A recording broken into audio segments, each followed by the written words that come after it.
Okay, Neil, we were here not so long ago, but now with you as permanent manager. What does it feel like, first of all? It feels it's a huge honour, privilege is probably the best word for it. I had the 5 games. It was something I really enjoyed, and obviously there's been a long process now to put into position now that manager full time. So of course I'm absolutely delighted to been given the opportunity, and it's something now that work start right now and getting the job done and the challenges that lie ahead. So yeah, but I'm obviously thoroughly pleased. You made no secret of your desire to get the job full time. How sort of difficult has this last couple of weeks been? Have they dragged out? No, well, there's a club of this size and stature. They've got to do things the right way, and of course there's other candidates that would want to come and manage this football club. That goes without saying, and the board have stressed strenuously that they follow that process through rigorously, and of course you've got to wait, and rightly so.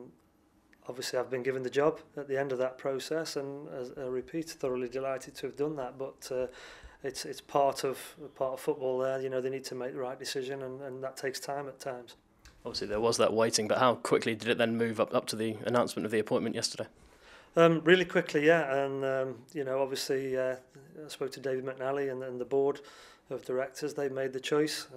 Delighted to obviously been offered the opportunity, and like I say, it's been an ongoing process now in terms of what have I been doing before being offered the opportunity to manage the club on a full-time basis, or a more permanent basis, should I say. Well, I've been working through as I would be the manager anyway, which I had to do, for whatever the outcome would have been. So work, as I say, starts now, but it's already been in place as well, and now we carry on. Everyone knows obviously the difficulties we had last season. First of all, I mean, it's going to be a big challenge. Are you excited about it? Yeah, absolutely. More games, obviously 46 game season, tough league to get out of, the old cliche, and we're aware of that. And there's obviously a lot of things to do regarding the squad and transfers and things like that, all the things that you've got to address and deal with. But yeah, I can't wait for the season to start. We've now got the closed season, and then obviously we'll be building to pre-season, making sure that we get a team ready for that first game. And you said changes need to be made. What's your plan of action from today? Well, obviously we've got to look at the squad and look at what needs to be added and in which departments. I think obviously it goes without saying, last year, we didn't score enough goals, so certainly a department that we have to address. And there's obviously other players that we have to have a look at whether they're going to be part of the plans or whether they're not. Like I say, we've already conducted some of those. I've spoken to all of the players towards the end of last season, but now this is something now we need to sit down and put structure in place as to which way we're going to go. Have you earmarked an area of the team or squad that you think needs strengthening?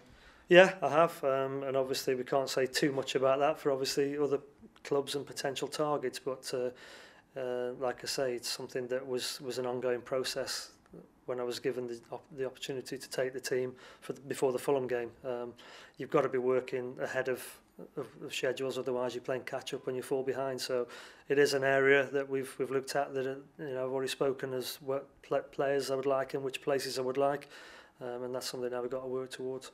From the short time you spent with the lads at the end of last season, what did you learn about that group of players? I thought it was an excellent core group of players. You can never keep everyone happy, we know that, and of course there will be players that will leave the club. I think that's inevitable, particularly after a relegation.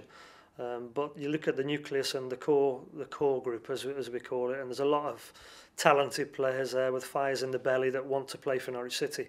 And those are the type of players that we have to have here. So, yeah, it's a case of building on that now and adding to that and strengthening it to make sure that we're competitive and we can go out and play football the right way. We call the right way the Norwich way.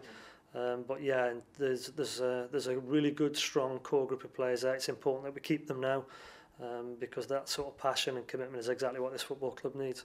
And what did you learn about yourself as well? Because at the time you said you felt at home in the role very quickly. Yeah, of course, until you do it, you always feel confident in your own ability. But until you actually do it, I think that's when you find out, when you're on the, in the firing line, if you like, when it's real. And as I said, I felt really comfortable doing it. I thought I handled it well.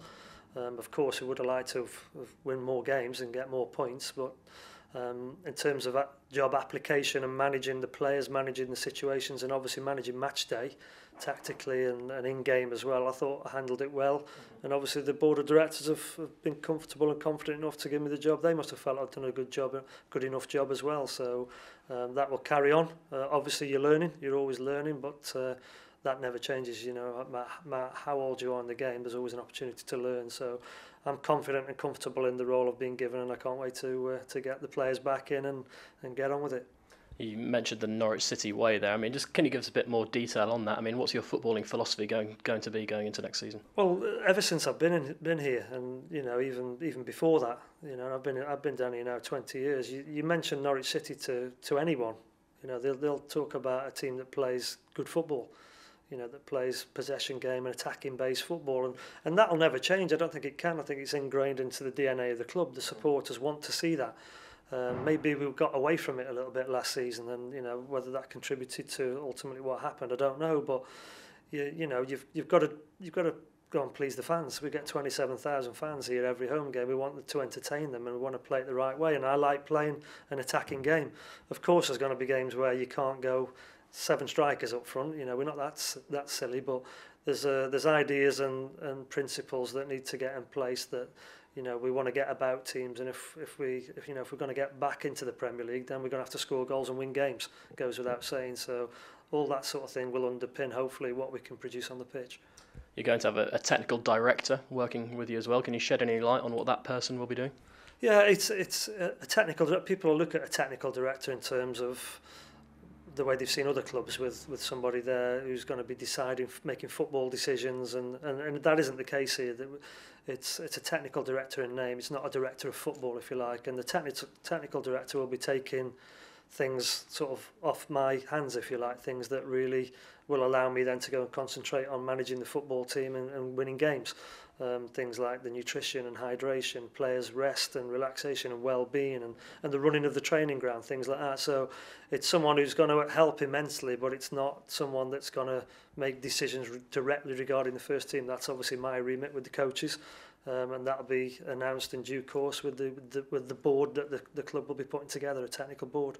Is that something that you're really comfortable with, the idea of you taking full control on the training pitch? That's your natural home, really, isn't it? Absolutely. I mean, it's really what a manager should do. That's what you're there for, to concentrate solely on the football. And obviously, the more time you get to concentrate on that, the better. And I think that's the role of the technical director now. The issues that could the manager be excused, and could that be dealt with by someone else? That's the principle behind creating this role, that then allow myself and the coaches to concentrate solely on the football.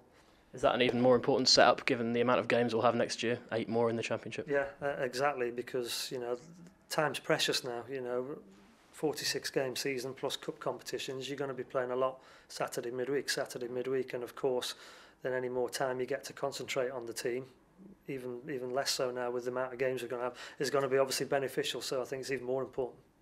Supporters have been checking their smartphones every 10 minutes, checking the internet over the last fortnight. Neil, what's your message to them at the moment, because you know them so well? Well, you know, again, I only repeat what I said at the end of last season. The support that I received personally and also with the team was amazing, and I can't thank them enough. And obviously, I'm well aware there'll be supporters out there that may have the doubts now, without a shadow of a doubt. But all I could say is, you know, we need every one of them. So if we're going to have a good crack at this next season, we need 27,000 fans, whatever, you know, and more, fully behind the team. And I'm pretty sure that we will. I'm a fan myself. It's what I want for the team, so I know what they're thinking. I know how they're hurting right now off the back of last season, but we need them. They've been fantastic for this football club, and we need them next season as well. And finally, Neil, you've described Norwich City as your club. Is this the proudest moment of your career? Absolutely.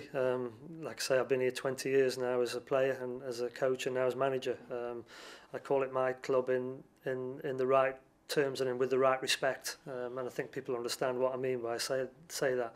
No matter where I am, this will always be my club. It's a team that, you know, you want to do well, whether I'm not here, and that's what I meant by calling it my club. So obviously to be managing the club and hopefully getting the club back where it belongs is a huge honour and a privilege, as I said, and something that I can't wait to get my teeth into. We wish you all the best. Thank you.